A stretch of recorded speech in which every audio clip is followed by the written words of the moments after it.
जय हिंद दोस्तों। तो आज हम एक बालक के बारे में पढ़ेंगे, ना कि किसी बौद्ध धर्म के बारे में।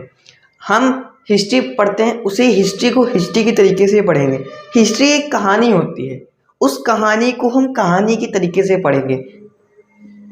हर सब्जेक्ट को पढ़ाने का तरीका अलग होता है, उसी तरह हिस्ट्री को भी एक कहानी है तो उसे कहानी की तरीके से पढ़ाया जाना चाहिए। क्योंकि जब आप जो सब्जेक्ट उसके जिस तरीके से पढ़ते हैं तो वो सब्जेक्ट आपको ज़्यादा अच्छे से तैयार होता है। जैसे फिजिक्स कहती है कि हमें एक्सपेरिमेंट प्रैक्टिकली करके दिखाओ, तो उससे ज़्यादा आपको अच्छे समझ में आता है। उसी तरह हिस्ट्री भी होती है, ये कहानी की तरीके से होती है और कहानी के तरीके से ही पढ़ेंगे। हम आज किसी बौद्ध धर्म के बारे में नहीं पढ़ेंगे, हम एक बालक के जीवन के बारे में पढ़ेंगे, जिसके जीवन में छिपा है बौद्ध धर्म का रहस्य। चलिए बिना देरी करे स्टार्ट करते हैं। सन 563 BC को कपिल वस्तु के लुम्बिनी नामक स्थान में, जो कि नेपाल पे है, उसमें एक बालक का जन्म होता है महामाया के द्वारा। महामाया उनकी माता थी, उसी बालक की वही माता ही ना हुई तो एक बालक का जन्म होता है। उस बालक के जन्म के 6-7 दिन के बाद ही उस बालक की मृत्यु, उस माता की मृत्यु हो जाती है महामाया की। तो इनकी जो मौसी थी, यानी उस बालक की मौसी प्रजापति गौतमी ही उसका पालन पोषण करती है। इसके बाद इनके जो पिता शुद्धोधन थे, शुद्धोधन ये शाक्यगढ़ के मुखिया थे, बहुत बड़ा गढ़ था, शाक्यगढ़ के मुखिया थे। तो इनके दरबार में एक बार एक साधु आते हैं, जब ये मतलब बालक कम से कम 1-2 साल का हो गया था। एक साधु आते हैं भाई। वो साधु इस बालक को देख के कहते हैं कि ये बालक या तो एक बहुत बड़ा सन्यासी बनेगा और या तो एक बहुत बड़ा सम्राट बनेगा। शुद्धोधन का माथा सटक जाता एकदम। अरे दादा रे, सन्यासी बन सकता है, हम इसका सन्यासी बनने के चांस ही खत्म कर देंगे। सबको आदेश देते हैं कोई गुड्डा गुड्डी जो है इसे छीन लो और ये लोहे से खेलेगा, तलवारबाजी सिखाओ, घुड़सवारी सिखाओ, इसको टोटली स्मार्ट बनाना है। एक बार अपने पिता से कहते हैं ये कि हमको कपिल वस्तु की यात्रा करनी है। उनके पिता कहते हैं जाओ पुत्र, विजय भाव, तुम्हारी यात्रा बढ़िया हो। तो जाते हैं। उनके घोड़े का नाम था कंटक और इनका जो घुड़सवार था, जो घोड़ा चलाता है, उसका नाम था चिन्ना। तो जब ये जाते हैं, सैर कर रहे हो, तो तभी इन्हें एक अजीब सा एक आदमी दिखता है, मतलब थोड़ा तो पूछते हैं फिलहाल चिन्ना से भाई कौन है, तो बूढ़ा आदमी है। ये कैसे हो आ जाता है, मतलब कोई ऐसे इन्हीं के हुआ क्या? ना। तो चिन्ना कहते ना ना ना आप भी होंगे। एक हार्ट अटैक होता है, 4 चैम्बर होते हैं हार्ट में, एक अटैक हो गया। अच्छा, फिर आगे चलते हैं तो एक आदमी पड़ा हुआ है। चिन्ना से पूछते हैं भाई कौन है? कहे शव है। हम भी होंगे? कहाँ भी, काट दो। तीसरा।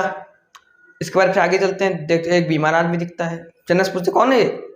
तो महाराज ये एक बीमार आदमी, आप भी हो सकते हैं। एक बच्चा केवल। अच्छा, इसके बाद आगे चलते तो उन्हें एक सन्यासी दिखता है, और सन्यासी मतलब एक सांप बढ़िया बैठा हुआ था।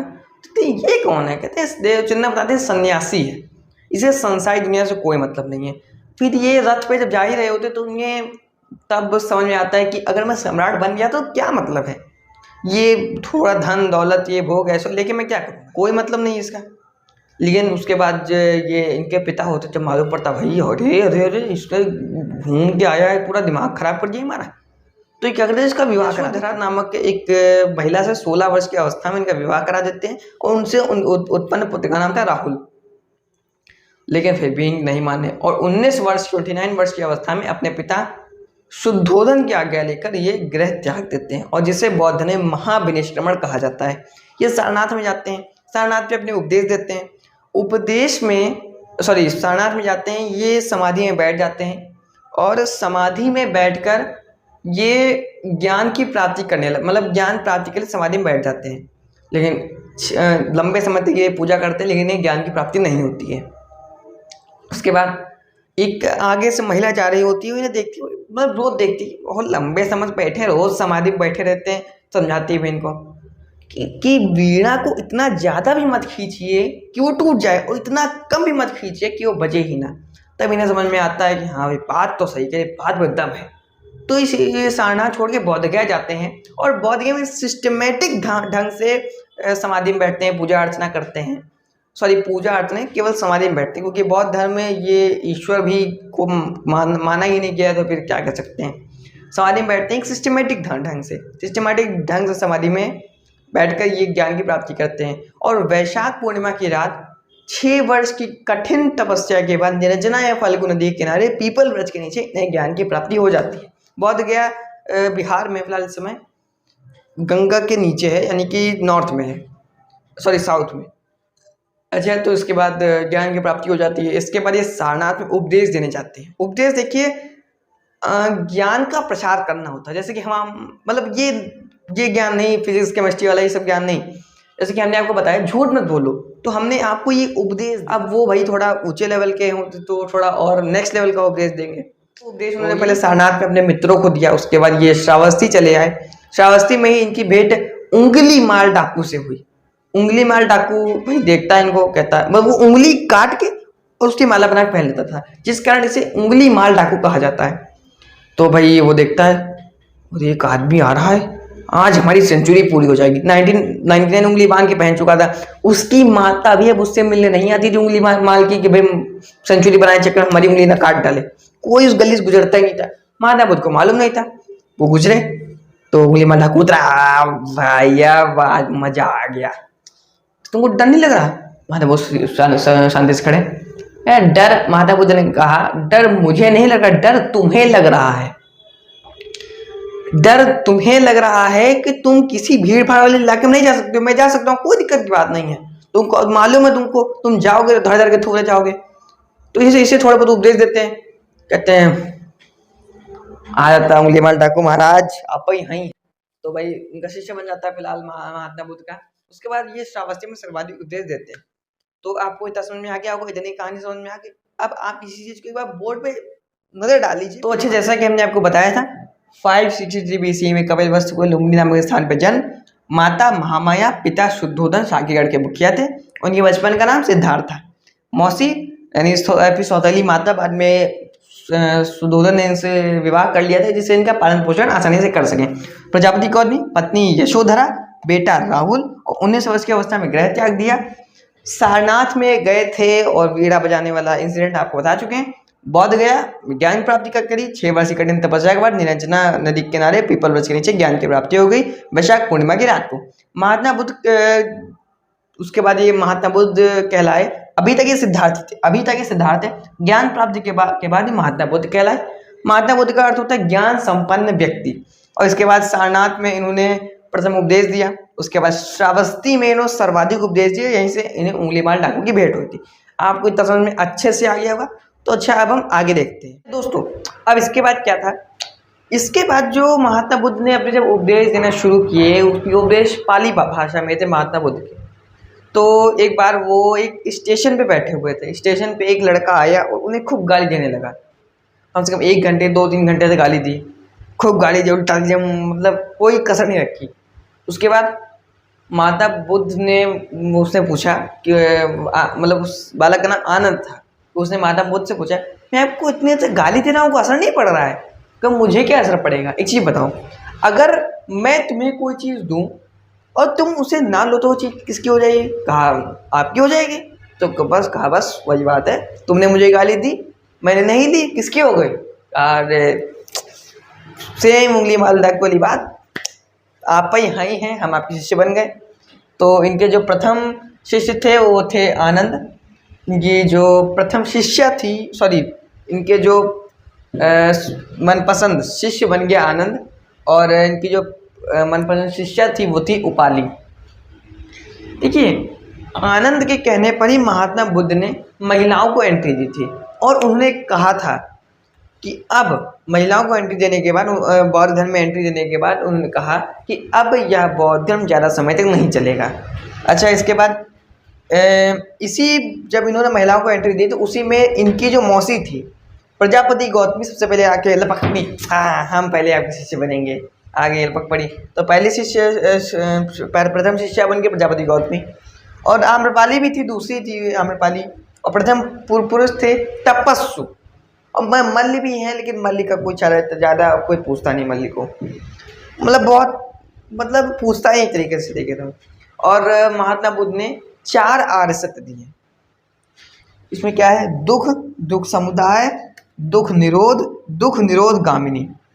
ये आपको लग रहा होगा पूरा रटना पड़ेगा, दुख दुख समुदाय, दुख निरोध गामिनी, कुछ नहीं है इसमें, रटना नहीं है, बस आप इसका मतलब समझ लीजिए कि हमने शॉर्ट फॉर्म लिख दिया, वैसा कह सकते हैं। देखिए दुख का क्या मतलब होता है। दुख, संसार दुखों से भरा हुआ है, संसार दुखों से भरा है।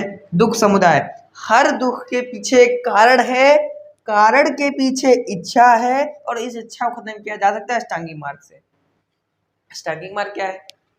तो अष्टांगिक मार्ग कुल मिला के 8 होते हैं, 8 होते हैं। और महात्मा बुद्ध ने कहा इन अष्टांगिक मार्गों का पालन करने से आप मोक्ष को प्राप्त कर सकते हैं। तो कौन कौन से? सम्यक दृष्टि, सम्यक ज्ञान, सम्यक संकल्प, सम्यक वाणी, सम्यक आचरण, सॉरी सम्यक वाणी, सम्यक कर्मान, सम्यक आजीव। ध्यान से देखिए, सम्यक दृष्टि, सम्यक संकल्प, सम्यक वाणी, सम्यक आजीव, सम्यक कर्मान, सम्यक स्मृति, सम्यक समाधि।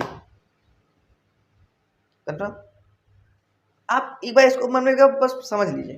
देखिए, सम्यक दृष्टि, सम्यक ज्ञान, सम्यक संकल्प, नहीं सॉरी, सम्यक दृष्टि, सम्यक संकल्प, सम्यक वाणी, सम्यक कर्मान, सम्यक आजीव, सम्यक व्यायाम, सम्यक स्मृति, सम्यक समाधि। क्योंकि इनके अलग भी बहुत से नाम होते हैं, जैसे कि मतलब सम्यक ज्ञान, ये सब एक, अगर आप कहीं भी कहीं पढ़ेंगे तो कहीं लिखा होगा सम्यक ज्ञान, लिखा होगा सम्यक स्मृति की जगह। तो हमने कई जगह से पढ़ा है तो थोड़ा सा दिक्कत होती है। फिर आके आप मेन चीज़ इसी पे ध्यान दीजिए, आप इसे एक ही चीज़ को पढ़िए, मतलब अलग अलग कॉपी से पढ़ेंगे तो फिर दिक्कत होगी। तो आपको ये 8 अष्टांगिक मार्ग समझ में आ गए होंगे। अच्छा, इसके बाद महात्मा बुद्ध ने कहा कि इन अष्टांगिक मार्ग का पालन करने से आपकी इच्छा दूर हो जाएगी। और आप इन आर्य सत्य में देख सकते हैं, महात्मा बुद्ध ने बताया है संसार दुखों से भरा है, दुख के पीछे कारण है, कारण के पीछे इच्छा है, इस इच्छा को अष्टांगिक मार्ग से खत्म किया जा सकता है। तो महात्मा बुद्ध ने नॉर्मल से बता दीजिए इच्छा कैसे खत्म करोगे भाई। अच्छा, अब ये अष्टांगिक मार्ग, इन अष्टांगिक मार्ग का पालन आसानी से हो सके उसके लिए इन्होंने 10 शील बना दिए। 10 शील अभी आगे देखेंगे। तो देखिए इसमें क्या है, सम्यक दृष्टि, सम्यक संकल्प, मतलब दृष्टि अच्छी रखिए, यानी कि अच्छा देखिए। सम्यक संकल्प, संकल्प ले लीजिए, फिर दृढ़ संकल्प होना चाहिए। तो इन्हीं सब चीज़ों को एकदम मतलब और सरल बनाने के लिए इन्होंने 10 शील का आविष्कार किया। और अच्छा, इन्होंने कहा भाई मोक्ष कैसे मिलेगा, तुमने अष्टांगिक मार्ग का पालन कर लिया, उपदेश बढ़िया खतरनाक दे दिया, उसके बाद मोक्ष की प्राप्ति हो जाएगी। अष्टांगिक मार्ग का पालन किया, मोक्ष की प्राप्ति हो गई। तो आपको इतना समझ में आ गया होगा, इसको रट लीजिए, फिर से मैसेज करिए। देखिए, सम्यक दृष्टि, सम्यक संकल्प, सम्यक कर्मांत, सम्यक आजीव, सम्यक व्यायाम, सम्यक स्मृति, सम्यक समाधि। फिर से देखिए, सम्यक दृष्टि, सम्यक संकल्प, ये कोई सीरीज नहीं है कि हाँ 1 2 3 4 5 6 है। आप कहीं से बनकर सम्यक दृष्टि उठा लीजिए, सम्यक समाधि उठा लीजिए। मैं बोल रहा हूँ तो सीरीज से नहीं बोल रहा हूँ, अलग अलग जगह से बोल रहा हूँ। तो आपको इतना समझ में आ गया होगा। अगर आपको इसका स्क्रीनशॉट लेना हो ले लीजिए, फिर आगे देखते हैं। दोस्तों, अब हम जो 10 शील हैं उनको देखते हैं, और ये शील आप खुद मुझे बताएंगे, मैं नहीं आपको बताऊंगा, आप खुद मुझे बताएंगे। आप सुबह से शुरू करिए और छुट्टी मतलब शाम तक सोने तक का, सुबह के उठने तक से शाम के सोने तक कौन कौन सी ऐसी चीज़ें हैं, अगर आप एक स्ट्रगल फील्ड में हैं, स्ट्रगल कर रहे हैं, तो कौन कौन सी चीज़ें हैं जिनको आपने त्याग दिया है अपने जीवन से, जिससे आप सक्सेस को पा सकें, और जिनको सक्सेस नहीं मिल रही है वो क्या कर रहे हैं। तो भाई आप सुबह से उठ के बताइए। देखिए, कोई गधा महाबकलोल उच्च प्रजाति का आदमी होगा, पहले सुबह 12 बजे पहले उठेगा, तो क्या पहले से सुखप्रद बिस्तर, यानी कि ज़्यादा नींद, या फिर कह सकते हैं सुखप्रद बिस्तर पे ना सो, मतलब सुखप्रद बिस्तर पे सो के 12 बजे तक उठते हैं, फिर बाद में क्या नौटंकी बनाते हैं। तो यही महात्मा बुद्ध ने कहा, ना सो, सुखप्रद बिस्तर पे ना सो। अच्छा, उसके बाद क्या करेंगे, सुखप्रद बिस्तर पे। उसके बाद अगर आप थोड़ा और आगे बढ़िए तो फिर नशा पानी भी सक्सेस में बहुत बड़ी रोग बनता है। तो नशा, हमारे बोलेगा नशा से है एकदम दूर, नशा से एकदम दूर। अच्छा, और स्त्रियों से दूर रहो, स्त्रियों से दूर रहो। और अच्छा, आप देखते होंगे कि बहुत से लोग होते हैं मतलब जो स्ट्रगल फील्ड में हैं, स्ट्रगल कर रहे हैं। कैसा स्ट्रगल कर, खुद ही जानते। सुबह उठ के नाच देखेंगे टीवी पे, नाच, वो भी उनके लिए एक बहुत मतलब, वो नहीं जानते वही गलत है, लेकिन फिर भी उनकी सक्सेस में बाधा बन रहा है और खुद बाधा बना रहे हैं। तो हमारा बोलेगा छोड़ो इसको, तो नाच गाने से दूर रहो, नाच गाने से दूर रहो, नाच गाने से दूर रहो। अच्छा, फिर हमें देख लिया, सुख प्रविष्टा पर ना सो, नशा ना करो, स्टेज से दूर रहो, नाच गाने से दूर रहो। अच्छा, और और माता बुद्ध ने कहा कि चोरी ना करो, क्योंकि अगर आप चोरी की भावना रखेंगे तो सक्सेस आप मतलब चोरी वैसे अपने आप सक्सेस होती है। बहुत लोग चोरी करके वो अपने आप को बहुत बड़ा नहीं समझते हैं। तो फिलहाल चोरी ना करो, धन मत रखो, क्योंकि ये लोग धार्मिक वाले में लोग थे, जिससे ये देखिए, अगर ये लोग धन नहीं रखेंगे तो इनका सबका नाच गाने से, इनका सबका स्त्रियों से, इनका सबका नाच से, इनका सबका सुख प्रतिष्ठा से कनेक्शन अपने आप टूट जाएगा। चोरी नहीं करेंगे तो ये लोग धन भैया लाएंगे कहाँ से, जब भी। और देखिए, धन संचय नहीं कर सकते, यानी धन कमा नहीं सकते हैं। अब जब चोरी नहीं करेंगे धन कमाएंगे नहीं, धन कमाएंगे नहीं तो धन रखेंगे तो सबसे दूर रहेंगे रहेंगे। तो बहुत सिस्टमेटिक ढंग से माता बुद्ध ने से बनाया है। अच्छा, इसके बाद धन मत रखो, धन कम नहीं, धन मत रखो नहीं, हाँ धन मत कमाओ, धन मत कमाओ। ठीक है, आपने देख लिया कि सुख प्रतिष्ठा पर नाश हो, नशा मत करो, स्त्रियों से दूर रहो, नाच गाने से दूर रहो, चोरी मत करो, धन मत रखो और धन कमाओ मत। ठीक है, क्योंकि उससे एक तरीके का लोभ ही बढ़ता है अंदर का। और अच्छा, असमय भोजन ना करो, वही जब मन चाहे तब मतलब भोजन करने बैठ गए, तो असमय भोजन ना करो, असमय भोजन ना करो, असमय भोजन ना करो।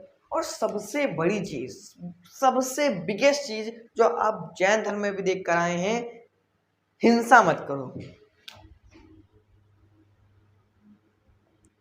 हिंसा मत करो। सबसे बड़ी चीज जो आप जैन धर्म में भी देखी थी, अब आप खुद बौद्ध धर्म में भी देख रहे हैं, हिंसा मत करो। अब एक आखिरी बचा हुआ है, आप ये खुद सोच के बताइए, अपने सुबह की नींद से शुरू करके अंत तक बताइए। हमने आपको बता दिया, सुख पर बिस्तर पे ना सो, नशा मत करो, स्टेज दूर रहो, नाच गाने से दूर रहो, चोरी मत करो, धन मत रखो, धन कमाओ मत, असमय भोजन ना करो और हिंसा मत करो। अब आखिरी आप खुद बताइए, नहीं आ रहा है, चलिए ठीक बताते हैं हम। देखिए, अगर आपको ईमानदार बनना है तो आपको सत्य बोलना पड़ेगा। अगर मतलब किसी की जान बचाने के लिए अगर आपको सत्य बोलना पड़े तो वो ठीक, अच्छी बात है। लेकिन अगर आप किसी जॉब वाली फील्ड में, वहाँ पे अगर आप प्रमोशन चाहते हैं तो भाई बहुत से ईमानदारी से काम करो, झूठ मत बोलो उससे, झूठ मत बोलो बाबू, झूठ मत बोलो। तो आपको 10 सील समझ में आ गए होंगे, ये 10 सील, 10 सील भैया। तो अच्छा, आपको इतना समझ में आ गया होगा। अगर आपको इसका स्क्रीनशॉट लेना ले लीजिए, फिलहाल इसकी स्क्रीनशॉट लेने की कोई ज़रूरत नहीं है।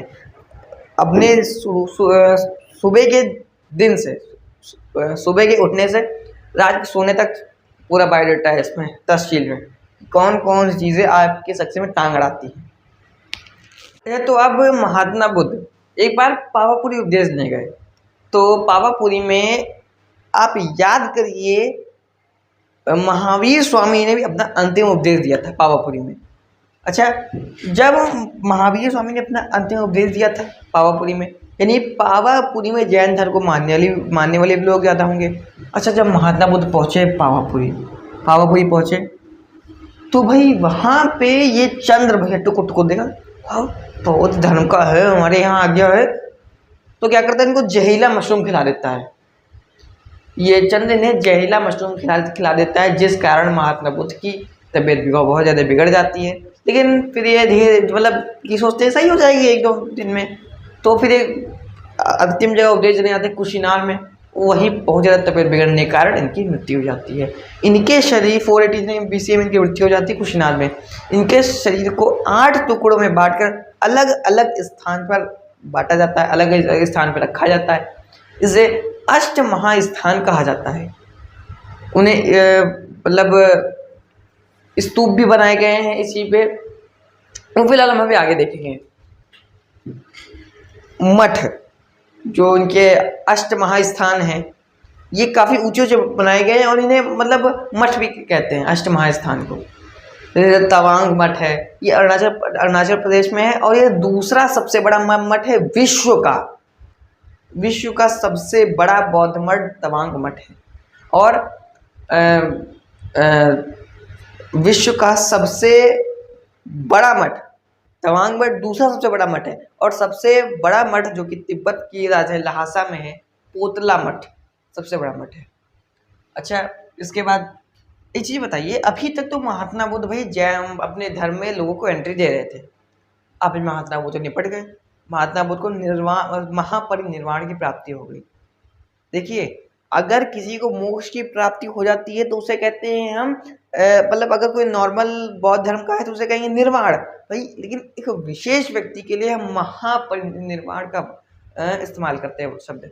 अच्छा, इसके बाद जब महात्मा बुद्ध निपट गए, अब भाई बौद्ध धर्म को कौन भाई कैसे सबको रखा जाए, कैसे भर्ती किया जाएगा, तो महात्मा बुद्ध जुगाड़ बना गए। भाई जुगाड़ू तो थे ही, तो इन्होंने बुद्ध त्रिरत्न दिए, बुद्ध धम्म और संघ। बुद्ध में क्या था भाई, महात्मा बुद्ध से आप आगे अपना आके बौद्ध धर्म में एंट्री ले सकते हैं, लेकिन भाई ये तो 43 में इनको महापरिनिर्वाण की प्राप्ति हो गई है। अच्छा, धम्म, अब अगर भाई तुम गृहस्थ जीवन व्यतीत कर रहे हो तो तुम जो बौद्ध धर्म की पुस्तकें हैं जैसे त्रिपिटक, ललित विस्तार, जातक, इन सबको धर लो और बड़े घर में बैठ के बड़े आराम से घर में बैठ के बड़े आराम से ग्रंथ पढ़ो और वहीं से अपना बौद्ध धर्म अपना लो। संघ में आप आइए, जो बौद्ध भिक्षु हैं वो आपको बौद्ध धर्म की दीक्षा देंगे। तो आपको इतना समझ में आ गया होगा। अगर आपको इसका स्क्रीनशॉट लेना हो ले लीजिए, फिर हम आगे देखते हैं।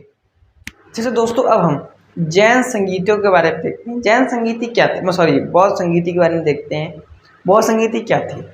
देखिए, मतलब एक तरीके से आप कह सकते हैं जिस तरह बर्थडे होता है उसी तरीके से यहाँ पर महात्मा बुद्ध का बर्थडे लोग मना रहे हैं।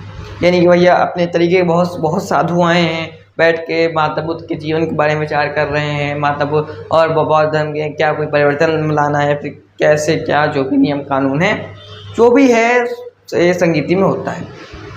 अच्छा, पहली संगीति 483, दूसरी 383, तीसरी 200 वचन, चौथी पहली सदी में हुई थी।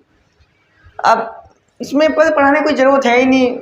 पहले में राजगीर में हुई थी, राजा अजातशत्रु, अध्यक्ष महाकश्यप। दूसरी वैशाली, कालाशोक, सवाकामी, पाटलिपुत्र, अशोक, मोगलीपुत्र, कुंडलवन में हुई थी। और देखिए, अशोक कनिष्क को ही द्वितीय अशोक कहा जाता है, द्वितीय अशोक को कनिष्क कहा जाता है। और यहाँ पर देखिए, कनिष्क देखिए पहले इसने वसुमित्र को चौथी बौद्ध संगीति का अध्यक्ष बनाया, लेकिन उसके बाद कनिष्क ने अश्वघोष उठा लाया और देखा अश्वघोष एक पढ़ाने वाला शिक्षक था, तो उसको उठा लाया और इसको मालूम पड़ा कि ये इनका चाचा है, ये इनका चाचा है। अच्छा, जब इसको मालूम पड़ा कि ये इनका चाचा है वसुमित्र का, तो सोचा इनको अध्यक्ष बना देंगे हम अश्वघोष को, तो ये अश्वघोष घुसिया जाएंगे। तो उसने सोचा चलो उसको उपाध्यक्ष बना देते हैं। तो ये सवाल कई बार पूछा जा चुका है, किस बौद्ध संगीति में या फिर किस धर्म में कौन सी बौद्ध संगीति में उपाध्यक्ष भी रहा था? तो अश्वघोष। अच्छा, अब इसको याद करते हैं। देखिए, पहले सन पे लगाते हैं। 83 याद है? बस ठीक, कोई बात नहीं। 483 100 बैक लीजिए, 383 100 बैक लीजिए, 255 पहली सदी खत्म।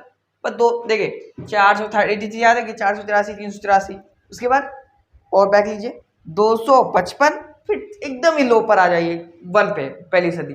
अच्छा, फिर यहाँ से राजगीर, वैशाली, पाटलिपुत्र कुंडलवन। अच्छा इस पे देखिए पहले, आजाद शत्रु, ठीक है, आजाद शत्रु याद कर लिया। काला अशोक, देखिए शोक शोक शोक, शोक शोक शोक, काला अशोक, अशोक द्वितीय अशोक, कनिष्क को ही द्वितीय अशोक कहा जाता है। अच्छा अध्यक्ष में ये बताइए, अगर पहली बार कोई बर्थडे मान के चल मनाया जाता है तो उसमें सबसे एक महान व्यक्ति को बुलाया जाता है, मतलब सबसे पहले, मतलब जो सबसे बुजुर्ग आदमी होता है, महान होता है, सबसे पहले वो आता है। तो संगीत सबसे पहले महान व्यक्ति आया, उसके बाद सब लोग आए, सभा कामी, मोगलीपुत्र, उसके बाद ये याद रखिए पहले वही वसुमित्र थे, उपाध्यक्ष अश्वघोष, और मोगलीपुत्र इन्होंने आजीवक धर्म की भी स्थापना करी थी। तो आपको आगे और अच्छे से याद हो जाएगा, तो आपको इतना समझ में आ गया होगा। अगर आपको इसका स्क्रीनशॉट लेना हो ले लीजिए, फिर हम आगे देखते हैं। चौथी बौद्ध संगीति के बाद बौद्ध धर्म दो भागों में बट गया। पहला था हीनयान, दूसरा था महायान। हीनयान में क्या था? हीनयान हीन था एकदम, यानी महावीर स्वामी की बात को, सॉरी महात्मा बुद्ध की ही बातों को मानता था, यानी कि उन्हें जो बातें कही हैं, जो भी उन्हें दर्शन दिए हैं, उन्हीं की बातों को मानता था। और महायान समय के साथ साथ डेवलप होता गया, ये कर्मकांड, पुनर्जन्म, ये सब मानने लगा। अभी हम आपको बताएंगे कि बौद्ध धर्म में क्या चीज़ें मानी जाती थी, क्या चीज़ें नहीं मानी जाती थी, बौद्ध और जैन धर्म में समानताएं क्या थी और असमानताएं भी क्या थी। अच्छा, और उसके बाद जो महायान शाखा थी, यही ब्रजयान शाखा में टूट गई। समझिए, अगर ये 10% बदल रही थी तो ये पूरा 100% बदल रहा था ब्रजयान, और यही बौद्ध धर्म के विनाश का सबसे बड़ा कारण बना, ब्रजयान शाखा। अच्छा, अब इनके बाद इसके कुछ ग्रंथ हैं बौद्ध धर्म के, त्रिपिटक हैं, जैसे सूत्र पिटक, विनय पिटक, अभिधम्म पिटक। सूत्र पिटक सबसे बड़ा पिटक है, विनय पिटक सबसे छोटा पिटक है, अभिधम्म पिटक, इसमें देखिए सूत्र पिटक सबसे बड़ा पिटक है, इसे ही बौद्ध धर्म का एनसाइक्लोपीडिया कहा जाता है। विनय पिटक सबसे छोटा पिटक है, इसमें महात्मा बुद्ध के दार्शनिक विचारों की चर्चा है। अभिधम्म पिटक में बौद्ध धर्म के नियम कायदों की चर्चा है, बस खत्म कहानी। ललित विस्तार में महात्मा बुद्ध के जीवन की चर्चा है। जातक में महात्मा बुद्ध के जीवन से जुड़ी 200 कहानियाँ लिखी हुई हैं, महात्मा बुद्ध के जीवन से जुड़ी।